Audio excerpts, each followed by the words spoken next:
My whole life. Why But should think so? but we've never actually um, had a chance to do this, and it's interesting to think about all the questions we might never have actually asked each other because you don't ask your mother the kinds of questions Let's that see. you'd ask in front of an audience. This is my first one. I know how I became a writer, all the influences, and a lot of that had to do with being your daughter and being in a house full of English language novels and having a mother who was sitting at her typewriter and then computer all the time, and therefore having this idea that this is something that a woman can do in her life. Um, but I'm interested in how it happened for you, in part because one of the things I know about you is that when you were at school, you were at boarding school in England. I think this will surprise a number of people. You weren't taking literature, you were taking science subjects. So I'm interested in when books and literature and writing, A, became something that you felt a real connection to, and B, that you realized that you wanted to do it rather than just looking at it. Well, that actually covers the whole of my life.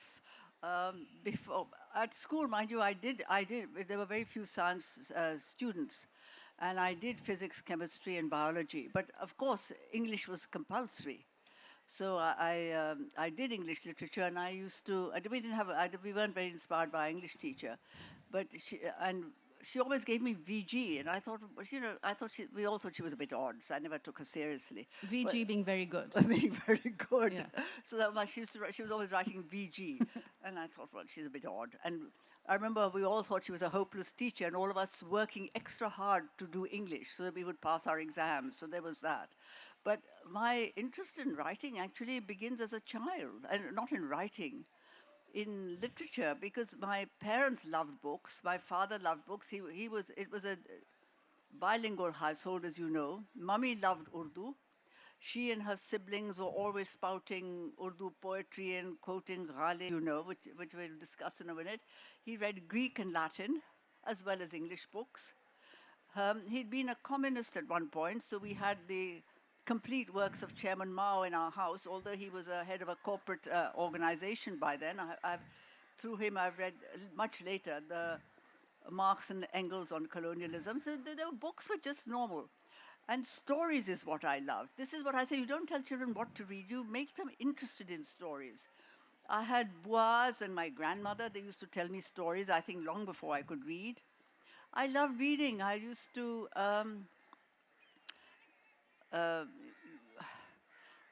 Louisa Alcott, all these books, and I loved comics. Whereupon my elders, not my parents, but various family elders would stand over my head and say, this generation will not be able to read because they read comics. So I went to England and I went on reading. You went to England when you were 9 years old. I went yeah? to England when I was 9. I stayed in England till I was 18. I had an aunt, as you know, Atiya Hussain, who was a novelist. She had published her first story collection in 1953 and her novel, I think, about 1960. So I knew there was Desi's writing in English existed.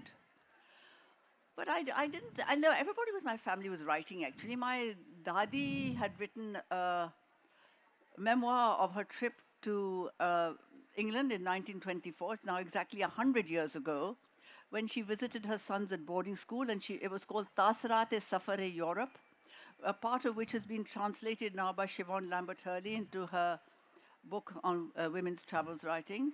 So Dadi wrote, my Phuppi, Auntie Tazeen Faridi, the women's rights activist, she wrote a book on, not a fiction, but women's rights and women's activism.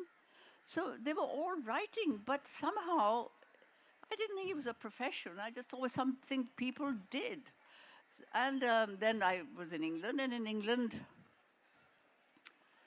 my world was so different to the worlds they described.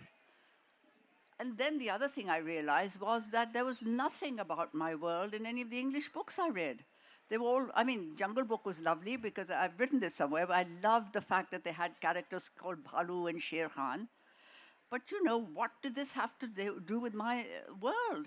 And it didn't exist. So I then start looking. This is my interest, how my interest in South Asian and Pakistani English literature actually develops as a teenager. When I start trying to find alternative books to read. So I always loved I just always loved writing and literature, and it was just not, I just wanted to be a scientist. And I was told there are no women scientists in Pakistan. And anyway, then I did. Parents wanted to send me to secretarial. No, the parents wanted to send me to a finishing school, and my headmistress, who was very keen I should go to university, there's this huge correspondence between them and my father. I'd been away too long, actually. They wanted me back home, and so she pushed my father to allow me to go to a secretarial college in London. So the age of 18, which is very rare in the 1960s, I lived alone in London in a hostel. And because of my best friend, who was left school and become a ballet dancer, we were always going to plays, we were going to theater, we were going to music, every concert that was on, Leonard Bernstein, all these people, we went and heard the Oistrachs and Yehudi Menuhin. I even got Yehudi Menuhin's autograph. You know, I was obsessed with music. And then I come home to Pakistan. And again, I'm out on a limb. Not a world that I know. So then I start reading V.S. Naipaul, I start reading Ahmad Ali, and I get to know people like Adrian Hussein and Kaleem Umar, and they're all reciting poetry. And suddenly the world that I inhabited is being transmuted into English. But I really started writing after my marriage. As my friend Nahid here, she also encouraged me. She knew that I was interested in writing, and there was Naz, and Naz actually said to me, "You've always been interested in writing, you're not doing anything now, why don't you write?" Then I discovered this thing of what my Aunt Athiya said to you, that it's like a muscle that you have to keep exercising. When I started writing, I was a bit shocked because I couldn't write as I had done while I was at school, because I hadn't written for so many years. So then I start reading, throwing away, writing. And at some point, well, actually, then Summer, my daughter, because you were used to me typing away, and I was not getting published anyway. I was too nervous. I never told anybody. And I tried writing fiction also. That didn't get anywhere. And so this went on for years. And someone actually at school wrote in an essay, a school essay, what your mothers do. I mean, she wrote, "My mother is a writer." And her teacher crossed it out and said, "Your mother is a housewife." And then Naz also came along and said, "Look, this is ridiculous. You've got to start getting published." And I want to quote my sister's other line. Can I? yes, quote it. I don't remember it. Yes, you can remember it. My sister said to my mother, "When Alexander the Great was 33, he'd conquered half the world, and you haven't written a book yet." Oh. which I think must have been a good incentive. Well, luckily I don't remember that. So then my career actually began in complete nepotism, because my cousin, who was a film director called Waris Hussain, his films had been shown in Karachi. He was the youngest TV director in the BBC. When he was 24, he did A Passage to India and whatnot. But by the time for those who care about these things, which is me, he directed the first ever episode of Doctor Who. Yes, he did. There we go. Yes, he did. And he won the BAFTA award for Edward and Mrs. Simpson. He just won the BAFTA award, but over here, his films, Henry VIII and his wives, had been shown, and another film of his being shown, and everybody here in the papers and thinking, "Who's this chap called Waris Hussain?" There were all sorts of stupid articles on who he might be. So I thought, this is nonsense. So I went to London and said, "Waris, will you give me an interview?" And he gave me an interview, and that interview got published in the Morning News.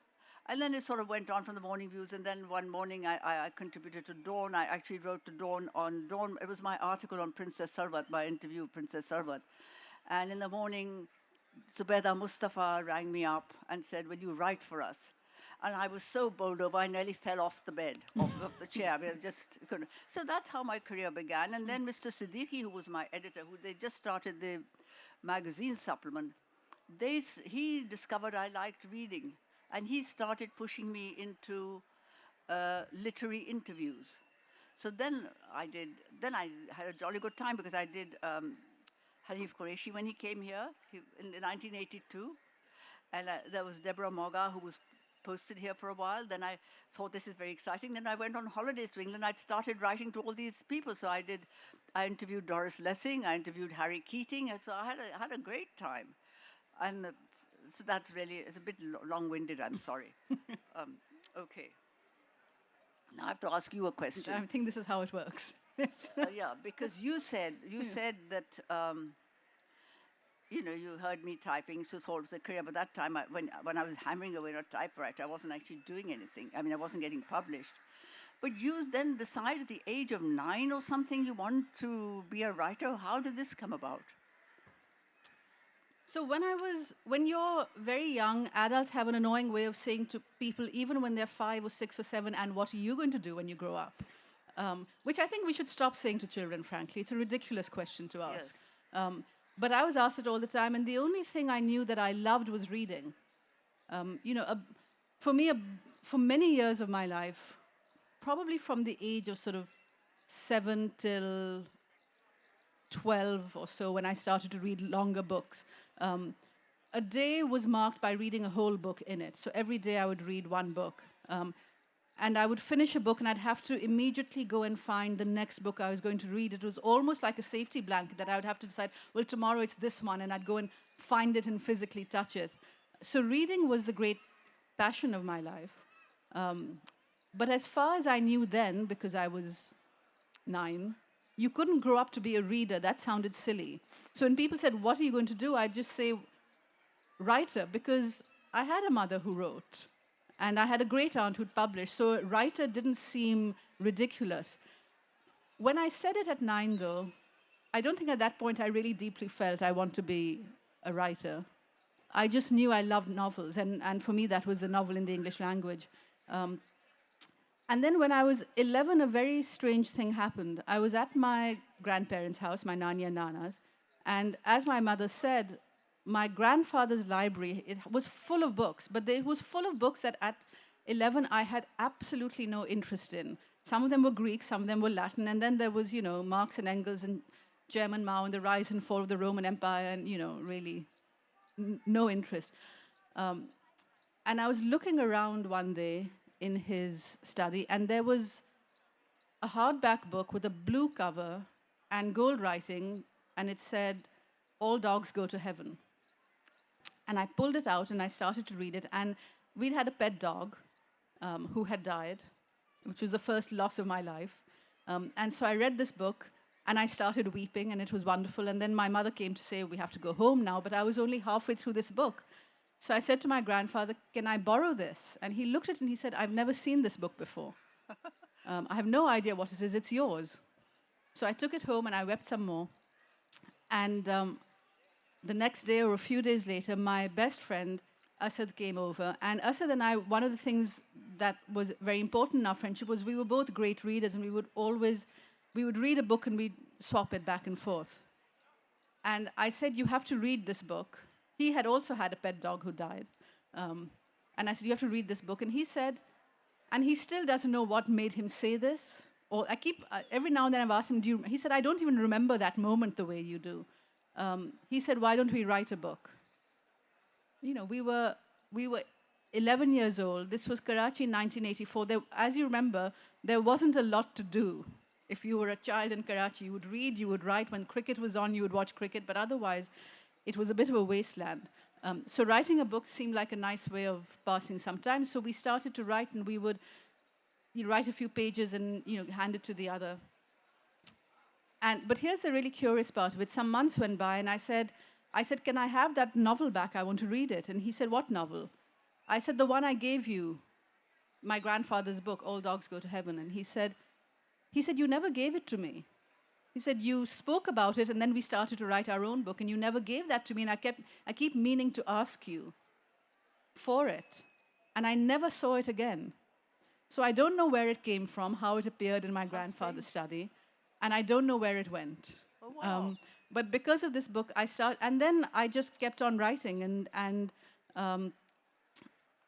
And my mother said, if you're really serious about this, you should write on your own to develop your own voice.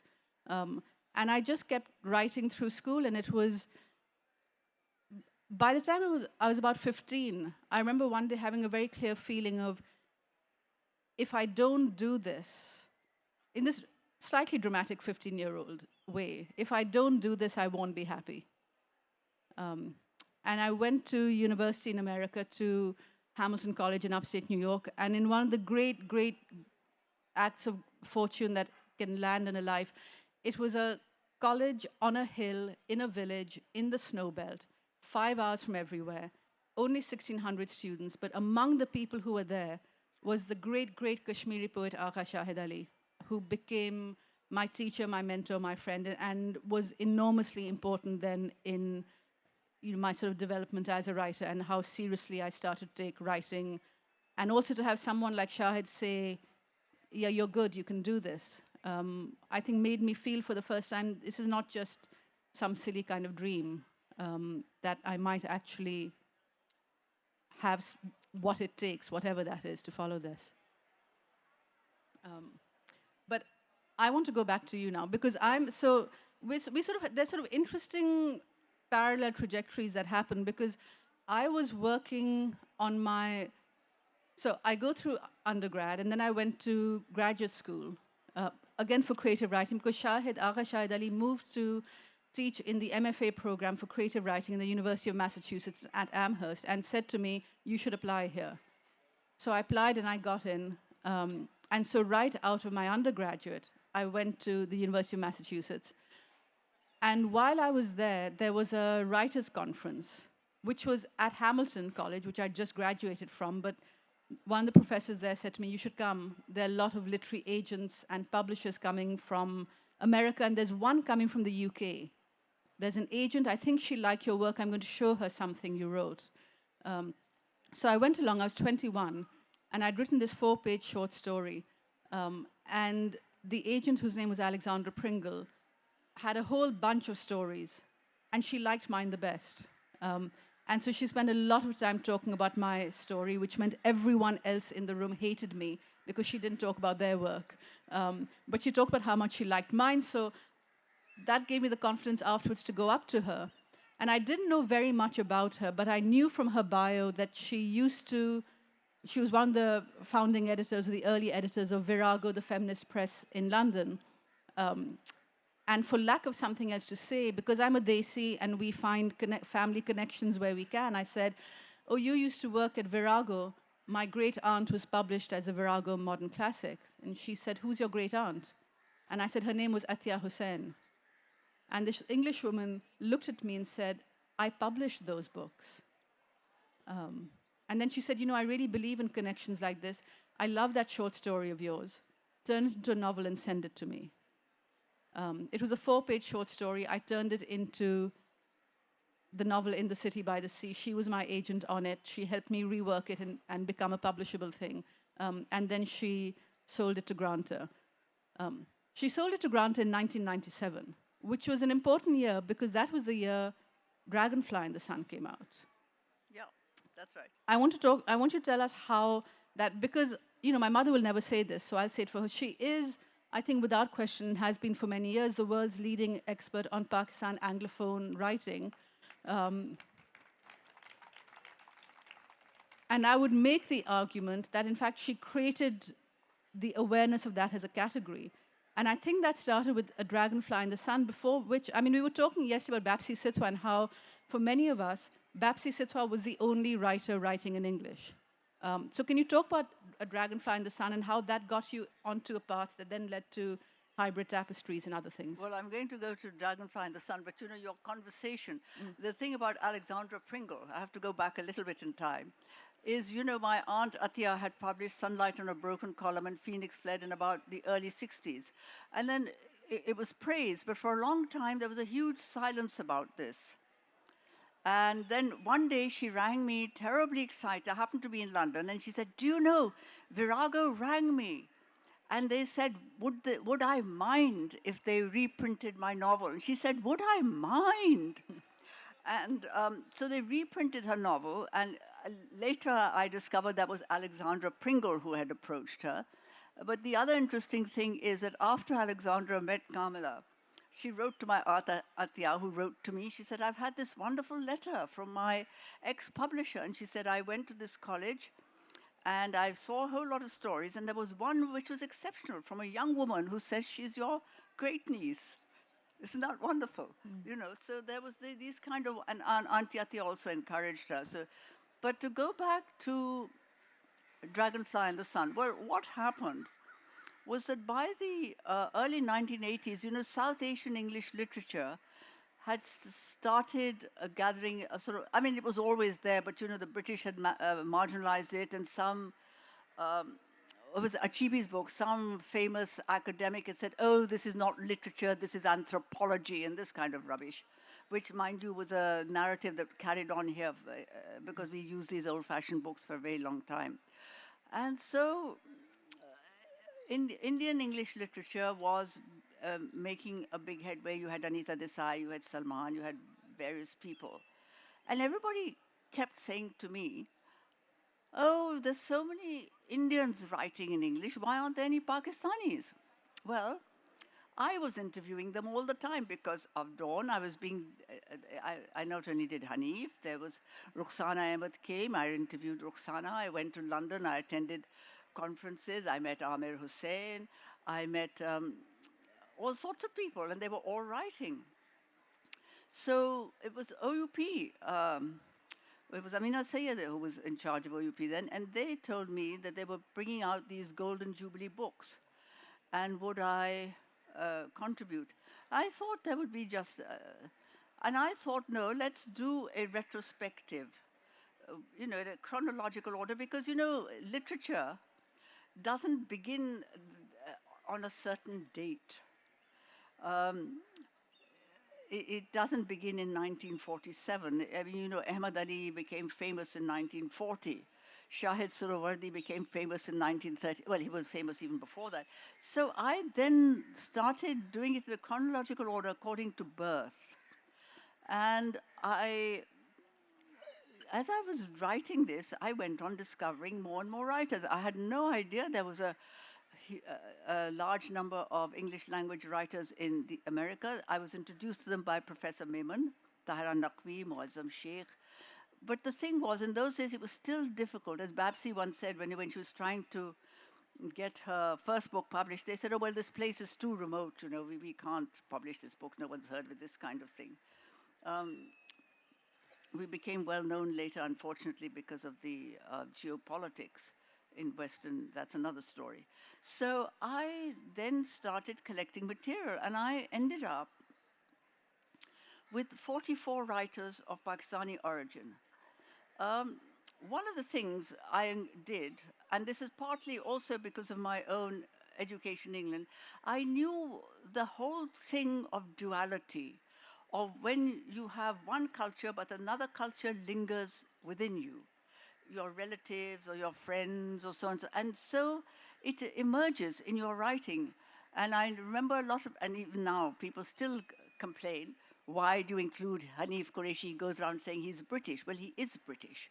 But he is the nephew of Maki Qureshi. He's the nephew of Umar Qureshi. He writes books about them. He writes about how his father, Rafiun Shah An Qureshi, was a writer. They're all very much a part of, not only a part of himself, but when he's asked to contribute to a book on Pakistani literature, he's very pleased. So I included Hanif. I included America-based writers. Anyway, the bottom line was I got 44 writers of Pakistani origin in that book. And the book actually did very well. And I left a book at my Aunt Atiya's house, and the academic Ranjana Ash turned up. And she saw this book, and she said, what's this book? I didn't know so many Pakistanis wrote in English. And she promptly spoke to me, and she rang up SOAS, and I was then sent off to SOAS to give a talk on Pakistani English literature, and that sort of began my sort of links with the academic world alongside my work as a literary journalist. I want to talk about the difference with the kinds of books we grew up with, because by the time I was, reading fiction that was for older readers. It was the 80s. Um, and you were reading all this stuff. So it was very natural for me, age 14 or 15, to be reading Anita Desai, to be reading Kazuo Ishiguro, to be reading Chinua Achebe, to be reading V.S. Naipaul, to be reading Bapsi Sitwa. And it wasn't to me in any way a surprising thing that writers could have names that were not Smith and Jones. Um, and I know for you it was different. And I know this is going back, but we mentioned Atia Hussain a few times here. Um, her books came out when you were in England. I'm very interested in that. What was it like to have someone in 1953, 1962, a woman with the name Atia Hussain publishing in London? How did that feel? Nothing. Guess what? I mean, I don't remember Phoenix Fled because I was very little then, but when Sunlight on a Broken Column came out, I mean, our family was so excited.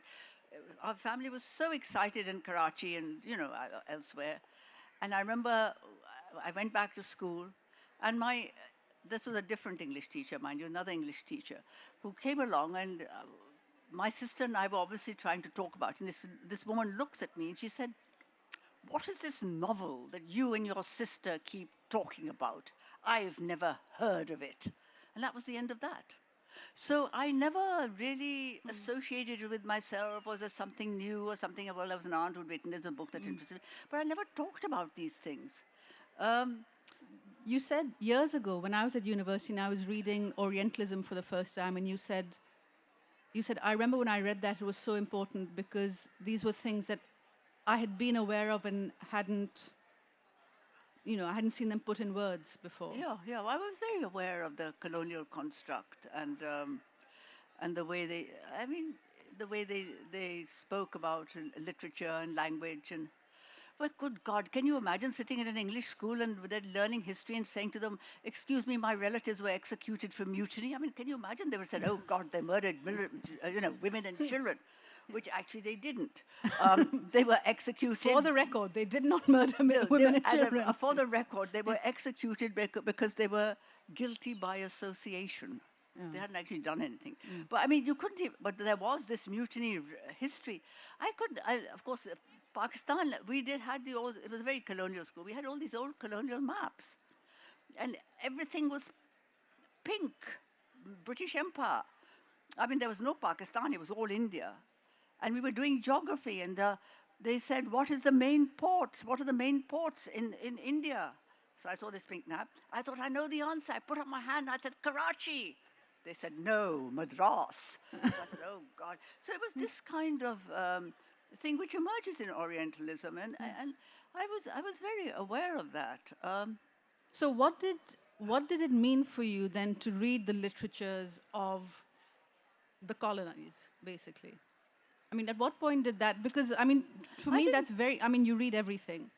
No, I don't. I mean, no, I didn't really seem to think the literature colony. It was just simply a literature that enjoyed, that opened out other worlds. Mind you, at school, I was a bit of an eccentric reader. I mean, all my other friends, I mean, I was always picking up books that they weren't picking up. And obviously I was a more serious reader. The other disastrous thing, which I never told anybody, was in the school library, I found a copy of the Quran in English. And I was so excited. I didn't tell anyone, I picked it up, started reading it, and I nearly passed out. I just went, because it was written by a missionary, and it was awful, the kind of things it said. It was just unbelievable. I never told anybody. I just put it back and went away. So there were all these kind of things, these little anecdotes that you're reminding me of which I knew nothing. I wanted to. Well, I should. What are the links, if any? Because a lot of people often say to me, between autobiography and fiction, how much of your own self do you put in? Well, I don't think you do, thank God, or of family life. But people often say, Kamla's got this character, but she doesn't sound like you. And I thought, well, no. I mean, I'm not interested in autobiography largely because for me, a lot of the joy of writing is the invention. and the making up of things. Um, it's a process, particularly with inventing characters. Um, there's something mysterious and interesting, and you might sometimes take an attribute from someone. Um, so there might be a gesture that you pick up from someone, or a certain kind of phraseology from someone else. But what I did with the first four novels, so that's In the City by the Sea, Salt and Saffron, Cartography, and Broken Verses. I used to always say it's not at all autobiographical, but of course, I was using everything but the people was what I had grown up with. So it was a Karachi. I used to write about a Karachi that I grew up in, the neighborhoods I knew, the kinds of people and the kinds of stories that I lived with. Um, and I'm not sure we have a word for that yet, because autobiographical or not autobiographical, I think is too clean, and doesn't explain the way in which you can take the atmosphere of a place. Um, so I sometimes think of it this way. A friend of mine once looked at photographs I'd taken. There were photographs of Karachi, and she said, "Why are there so few people in here?" Um, and she asked it in a quite rightly in a suspicious way, because of course it's an old colonial way of doing paintings, is you do just the landscape and not the people, because the people are blights. And I said, well, for me it's because when I write, I'm going to use these landscapes and these neighborhoods, but I'm going to put my characters in there. And so the photographs are kind of aid memoirs for me. Or it's a way of this is the backdrop and the surrounding. And then I'm going to drop my characters in there. And for the first four novels, I did that. And I really, really could not imagine ever writing about anywhere else. Amir Hussain told me a wonderful story about Anita Desai when I started to write, which I used to think of a lot, where Anita Desai was talking about how she, at that stage, was going back to write about India a lot, even though she'd lived elsewhere.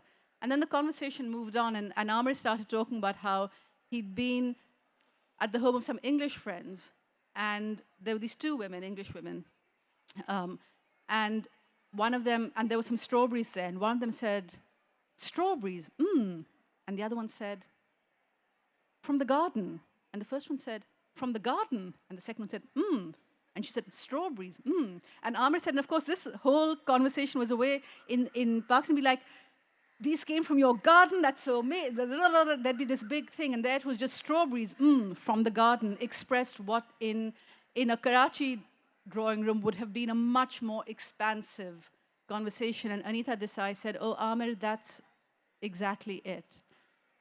Anywhere outside of India, I don't get the strawberries."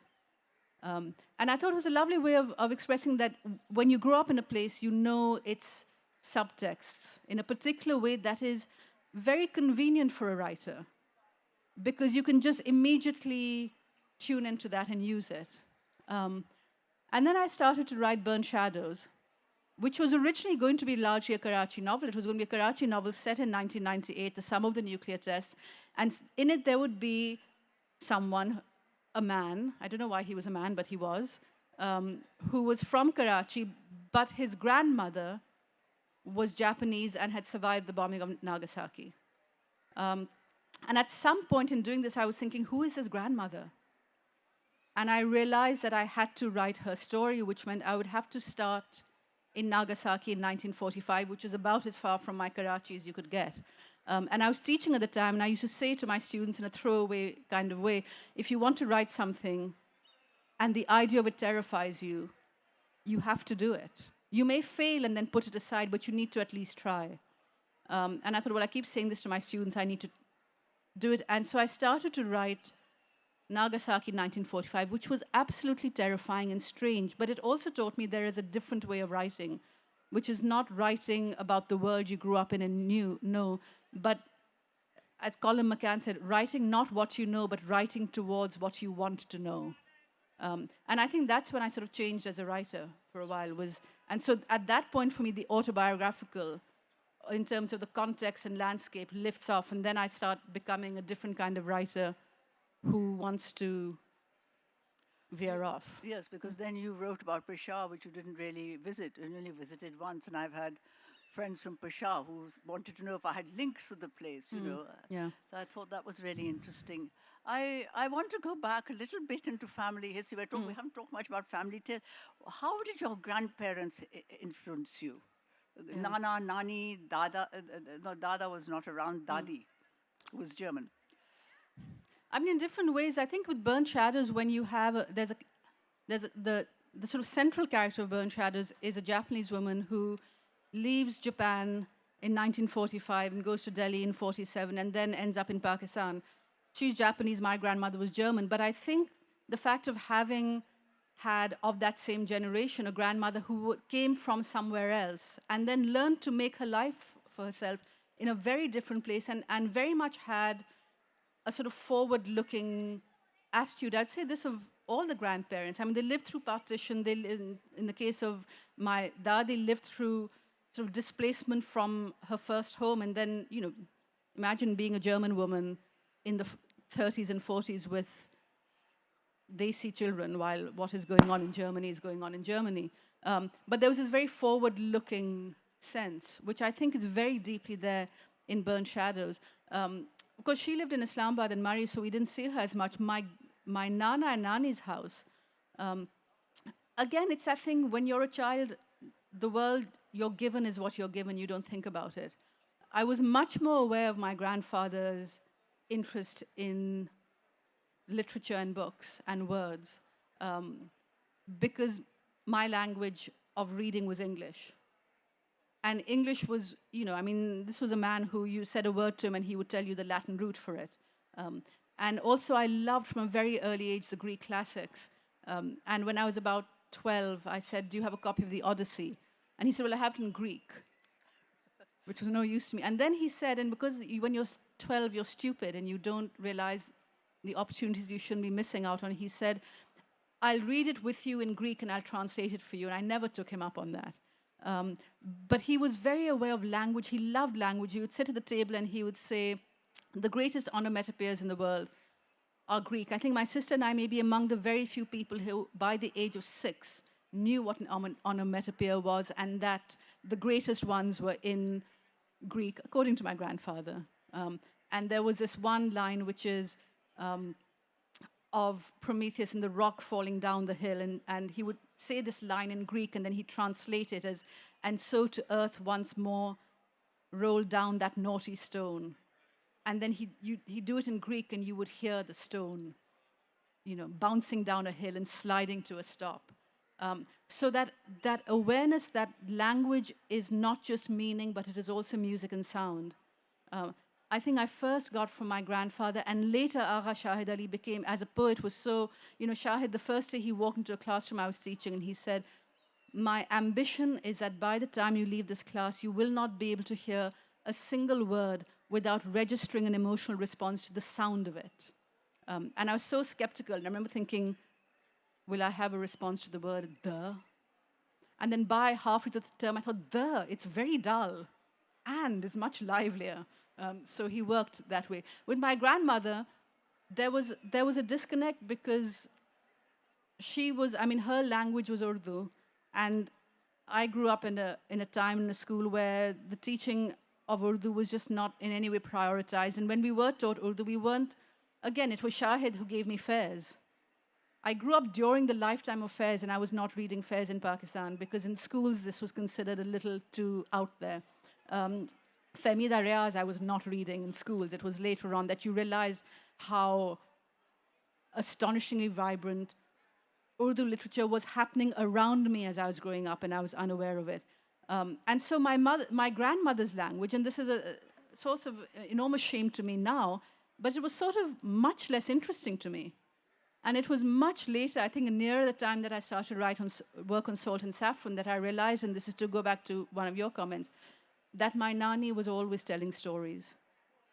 She was always telling stories, and that the stories were brocaded with astonishing detail. My Nani could tell you stories. She could remember the gharara someone was wearing 40 years ago, and the color of it. But there were great stories of intrigue. And it's that thing you said earlier, that you grew up with stories. And so I think of it this way, that from my grandmother I got stories, and from my grandfather I got language. And Uncle Yaqub taught you the translation of Hamlet. Yes, and then my great uncle Yaqub, who spoke about 7 languages, would say things like, "Well, now the opening line of Hamlet, 'Who's there?' is actually it's better in German." And then he would say it in German. He said, in German, it becomes an existential question of who's there. It's not just about a presence, it's not about a ghost, but this whole question of, who? And then he'd go into these deep metaphysics and how Hamlet is different in Japanese culture because the idea of ghosts are so different. And that in Japan, there are many kinds of ghosts. So if you're performing Hamlet in Japan, one of the first questions you have to answer for yourself as a director is which kind of ghost is Hamlet's father? And the kind of ghost he is the whole play rides on it because they're the malevolent ghosts and then they are not the malevolent ghosts. So again, it was a household or a family where books, literature, stories, all that. The question my mother won't ask me is what was the influence of having her as a mother? Um, and of course, that was enormous because, again, it wasn't until much later that I realized how few of my friends grew up in households where there were books on tap. I mean, there were bookshelves that literally my mother's bookshelves have bowed with the weight of the books.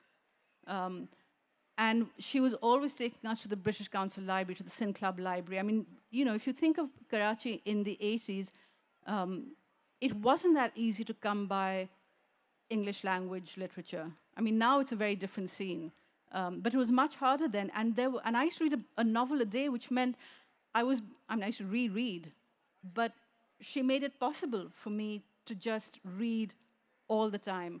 And it wasn't until I was much later that I learned this secret that she had kept from me, she and my father, that there's a certain point in the life of a young woman, say when she's 12 or 13, where she starts to read a certain kind of novel. In my days, the certain kind of novel, it was Jackie Collins, it was Sidney Sheldon, it was all of that. And many years later, I discovered that my parents had had a conversation, said, this doesn't seem entirely appropriate. What do we do?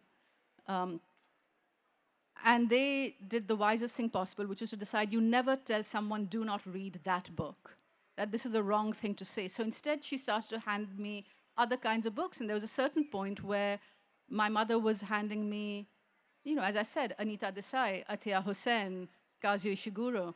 And so for a while, I was sort of, sometimes you're in a Jackie Collins mood, and sometimes you're in a Kazuo Ishiguro mood. And I suspect my novels show these two things. And then gradually, you start to see that actually you want more Kazuo Ishiguro in your life. But also, I think it was so important to have a mother who wrote, and that was something that within the household was respected. And for that, of course, my father gets a lot of credit, that it wasn't, I think that a lot of people, particularly in Pakistan, feel that writing might be a secret thing you do on the side when, but not that it can be a centrally important thing. And my mother had a writing study, and she wrote, and it was a serious thing that everyone took seriously, but we also knew that at any point we could come in and say, Mama, I need to go for netball practice. And sometimes you'd have to repeat it 5 times because she's so deep in her work that she doesn't hear. But it's never that you can't ask the question. And so the idea that you could have, that I remember reading Virginia Woolf, again when I was about 16 or 17, A Room of One's Own, where she talks about the importance for a woman writer to have a room of one's own, a place where you are there to write. And it's understood that writing is a serious thing. My mother had a room of her own. And therefore, I understood that you can do that. And it was much, much later, again, the number of Pakistani women I meet who are younger, who simply don't grow up in an environment where it is believed that your intellectual work is serious and should be taken seriously. And all these things she's talking about, so growing up in a world where writing should, from people of South Asia is seen as a bit suspect or not really literature. I never had that because of my mother and the times I was growing up in, but because of my mother. I never had the sense that writing isn't something serious. I never had the sense that writing isn't something a woman can do. So I had it much easier. I mean, she had to do all the firsts in some ways, and I just got to be in the slipstream. Well, the plus side of that is I've give credit to your father because when I was newly married, I didn't know what to do. Everybody else was going to coffee parties and he said, "Do what you like." And then when he discovered I was actually serious, I got interested in writing. He actually bought me a typewriter, and that got me going. My handwriting is very useless, Very and useless. yes, Can and we, can we, I know we should open up soon. we Can we should. talk a little about your mother as a writer? Well, I did want to talk about that, yes, Go. just before we open up. Yeah. So, well, my mother became a published writer at the age of 84. She was she wrote her memoirs when my father was sick, and her sister said to her, "You've had a very good life. Why don't you write about it?" So Mummy sat down to write about her life. But what she wrote it in Urdu. Then it was later translation. And it's called Zindagi Ki Yaadein, Riyasat Rampur Ka Nawabi Daur. She grew up in the princely state of Rampur. And we're bringing out a second edition. OUP is bringing out a second edition quite soon. And what she did in that, it was a bit of family history, but she wrote about the culture and the customs and the food and the different kind of ghararas that were sewn and the different kind of embroidery that was done and all that she interwove with her own life.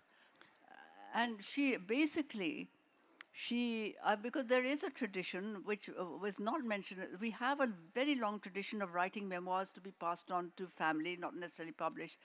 So she was encouraged by her friends, Begum Ikramullah, Shanul Haq Haqqi, who also edited some of it. And then she just wrote it in Urdu and gave it to Amina Sayyed and said, "Beta, tum bhi par lo." And Amina had it read and said, "Oh, this is very interesting." They didn't have an Urdu program, so it was published in an English translation first. And then it came out in an Urdu translation.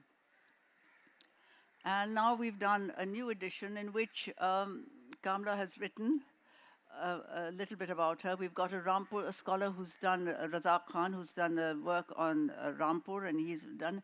And what was interesting that when she passed away, in her desk, not only did I find, although my mother didn't cook, daddy cooked, masses of recipes, but also a book of poems. It was called, Amir told me this, I showed it to Amir, it's called a bayaz, where because she used to play bait bazi with a friend, where she had jotted down poems she liked. And these poems are extraordinary because she's not only got Mir and Ghalib and Parveen Shakir and Ada Jafri and all, she's got my Khala, Rafat Zamani Begum of Rampur, who I now discover wrote under the pen name of Azmat. She's got poems by her ancestor, Nana Bashiruddin Mirza. She's even got a poem which is by Ghalib, which is not in any of his divans. So I then got Fatma Hassan at Amir said, "You get a proper scholar to write on it." So Fatma Hassan has done a very nice piece on it. And inshallah, that is going to come out, I hope, this year. One of the very last conversations I had with my Nani was, and I think, again, your memory will tell me that it was the very last conversation I had with her before she died. It was certainly close to that because the book, it was about to be her book launch. She died the night, 2 nights before. She died a week before her. She died a week book before was her book launch. So the book launch became a memorial. And one of the last conversations we had, she said to me, "We are both writers now." Oh, she was very proud of becoming a writer. So, can we? And I think we have about 10 minutes for questions. Yes. In the front here, the lady here, and then the gentleman in the back there. Yeah. Hello. Hello. Hi, Kamla. Hello. This question is on behalf of my brother who finished reading Burnt Shadows last year. He happens to be married to a Japanese lady for almost 49 years. And he's been to both Hiroshima and Nagasaki. And he was wondering what is the source or inspiration of of your character, the Japanese character. Yeah. I mean, Burnt Shadows, as I said, started for me with Pakistan. And so it started with the nuclear tests in 98. And if you recall, there were those few days India tested its nuclear bomb, and there were a few days before Pakistan did. And I remember reading a news article that a group of Hibakusha, which is the survivors of the atom bomb from Japan, came to Islamabad to plead with the Pakistani government to not. Not do it, yeah. And I remember being very struck by that story and thinking, what must it be like to be, sort of it's 50 years since the bomb. And the Cold War is over, so maybe you think that threat has receded, and suddenly in your continent, this comes up again. So that activated a memory of when I was an undergraduate, and I remember being at a talk, and I wish I could remember who was doing the talk, but it was someone who was talking about um, American foreign policy and aggression, and said, imagine, he said, people always talk about Hiroshima, but the greater crime was Nagasaki, because imagine doing that, what they did in Hiroshima, seeing the aerial footage of that devastation, and knowing that the emperor will now give up the war. And 3 days later, doing it again. And I remember just being struck by that there's something about the particular horror of what nations do to each other. In that second bombing, that decision of, we've done that, we will do it again. So that had stuck in my head. And then it became a Pakistan story for me. And there was, the Kara Film Festival used to be on at the time. And someone had done, and again, I wish I remembered who it was. I'm sure Hassan Zaidi will know. There was a short film where someone had taken scenes in Karachi and around Pakistan, maybe all around, maybe Pakistan and India, and sort of imagine what they would look like if a nuclear bomb fell, and sort of the devastation. There were literally these visual images, and it was so horrifying to me that then the novel came out of that. Okay, thank you so much. The gentleman in the blue shirt back there.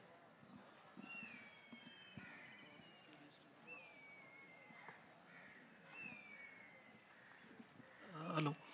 In one of your interviews, you said that writing is a muscle. You must use it. You must keep using it.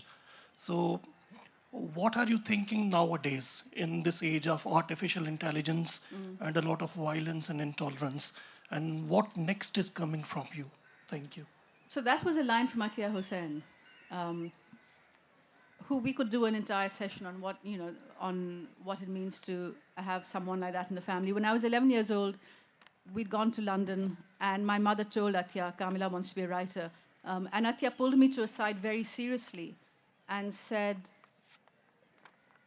whatever you do, and no matter how well or badly your books do or what anyone says, do not stop writing, because it's a muscle, and if you stop using it, you lose it. I know, because I lost it. Which I've always remembered, and I always tell my students and anyone else. I don't know which way AI will go. I think we're very complacent that it can't replace human creativity. I think it'll quickly replace the lower end of human creativity. There's a lot of stuff that's written that is very formulaic. Artificial intelligence is going to replace that right away. I don't think artificial intelligence can give us a Michael Ondaatje or a Nadeem Aslam or a Ali Smith. These are some of my favorite writers. But I think it'll be doing a lot more than at the moment we're complacently thinking it will. I think a lot of TV shows are going to be written by AI very, very soon, at the lower end of things. So then there may just be a divide between AI content and that certain kind of magic that requires people to be almost genius-like. As for what I'm writing now, well, I'm writing it, so I'm trying to figure out what it is. And hopefully by late next year, it'll be out in the world. And one more question. I think there was one gentleman there. Hi, ma'am. My question is basically what will you give the advice to the youngsters who became a writer? Do you have advice for young people wanting to be writers? Well, just write. Just write. Just write, and don't worry about getting published. I'm always a little wary of parents who publish their children at 12 or 13. I mean, it's okay, but I think it puts pressure on them. Just let them write till they develop, and not only write. If you want to write, read. That's how you learn. Babsi learned by reading. She read and she read and she read. She taught by herself, and actually that's what I did. I just read. And I used to, in those days, by the way, when I used to go to England, I used to have a big box. I used to go to the Hatchards, I think that shop. I used to have a big box of books and I used to have them posted by sea. They used to take 3-4 months to get here. But they would come here unharmed. Now I don't know if they do. But reading is the answer. Reading, and you're just right.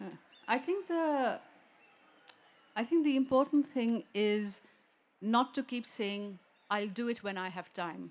Yeah. You'll never have time. You have to make the time. And that's easier for some people than for others. There are a lot of people who simply don't have the hours in the day, and I recognize that. But I also know of people, there was one of my professors at university, she had a full-time professing job, and she had 2 children aged 2 and 4. So she would wake up at 4 a.m. And she said, I have an hour and a half before my children wake up. And every day I write for that hour and a half. And I think, there's a great line. Abdul Razak Gurnah, the Nobel Prize winner, was asked, in fact, last week at a conference, well, what do you do how do you write if you can't write, if you feel you're not doing it? And he just said, if you're going to write, write. And if you're not going to write, no one's life depends on you writing. You're not a surgeon. You're not even a plumber. And so if you don't write another book, it won't matter to anyone but you. And I think that it sort of sounds facile, but I think he's also saying it has to be self-driven.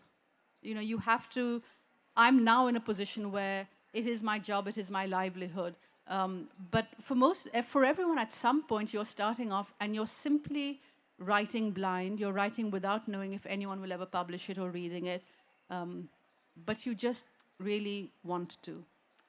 I just want to suddenly it came to me, we've been talking about English because we are both Anglophone, but we have a very strong tradition of Urdu writing in our family.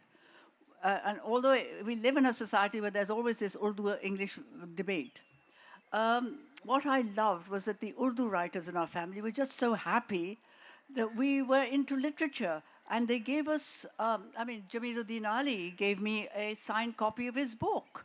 Shanul Haq Haqqi, who's a friend rather than relative, he gave his dictionary signed to Kamila. My aunt Hamida Sultan Begum from Delhi came, put her arms around me, signed her books to me. So it's rather wonderful that this language divide actually doesn't exist in that way among people who love literature. I think that's a good note on which to end. Thank you very much. Thank you. Thank you. I don't know how this goes off, but you can, well.